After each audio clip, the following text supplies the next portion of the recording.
ಗುಡ್ಡೆಹೊಸೂರು ಗ್ರಾಮ ಪಂಚಾಯಿತಿ ವತಿಯಿಂದ 15ನೇ ಹಣಕಾಸು ಯೋಜನೆಯಡಿ ಮತ್ತು ಗ್ರಾಮ ಪಂಚಾಯಿತಿ ಅನುದಾನದಲ್ಲಿ ಬಾದಾಪಟ್ಟಣ ಗ್ರಾಮದಲ್ಲಿ 20 ಲಕ್ಷ ರೂಪಾಯಿ ವೆಚ್ಚದಲ್ಲಿ ಕೈಗೊಂಡಿರುವ ವಿವಿಧ ಅಭಿವೃದ್ಧಿ ಕಾಮಗಾರಿಗಳಿಗೆ ಗ್ರಾಮ ಪಂಚಾಯಿತಿ ಸದಸ್ಯರು ಚಾಲನೆ ನೀಡಿದರು. ಗ್ರಾಮದ ಅಂಬೇಡ್ಕರ್ ಭವನ ಮುಂಭಾಗದಲ್ಲಿ ಕಾಮಗಾರಿಗಳಿಗೆ ಭೂಮಿ ಪೂಜೆ ನೆರವೇರಿಸಲಾಯಿತು. ಈ ಸಂದರ್ಭ ಮಾತನಾಡಿದ ಗ್ರಾಮ ಪಂಚಾಯಿತಿ ಸದಸ್ಯ ಪ್ರವೀಣ್, ಅಂಬೇಡ್ಕರ್ ಭವನ ಮುಂಭಾಗ ಉದ್ಯಾನ ನಿರ್ಮಾಣ, ಬೆಸ್ ಅಳವಡಿಕೆ ಸೇರಿದಂತೆ ಗ್ರಾಮದಲ್ಲಿ ಕಾಂಕ್ರೀಟ್ ರಸ್ತೆ, ಚರಂಡಿ, ಮೋರಿ ನಿರ್ಮಾಣ, ರುದ್ರಭೂಮಿಯಲ್ಲಿ ಕುಡಿಯುವ ನೀರಿನ ಸೌಲಭ್ಯ ಪೂರೈಸುವ ಕಾಮಗಾರಿಗಳನ್ನು ಕೈಗೊಳ್ಳಲಾಗಿದೆ ಎಂದು ಮಾಹಿತಿ ಒದಗಿಸಿದರು.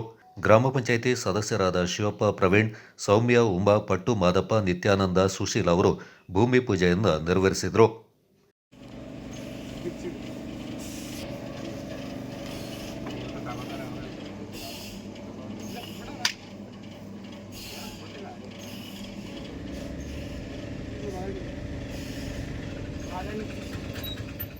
ಈ ಸಂದರ್ಭ ಗ್ರಾಮಸ್ಥರಾದ Manjunath, MC, Ravi, MP, Srinivasa, HJ, Mahesh, HK, Somashekhar, Shivanna, ಗುತ್ತಿಗೆದಾರ ಸಿದ್ದಿಕ್, ಹಸನಬ್ಬ ಪಾಲ್ಗೊಂಡಿದ್ದರು.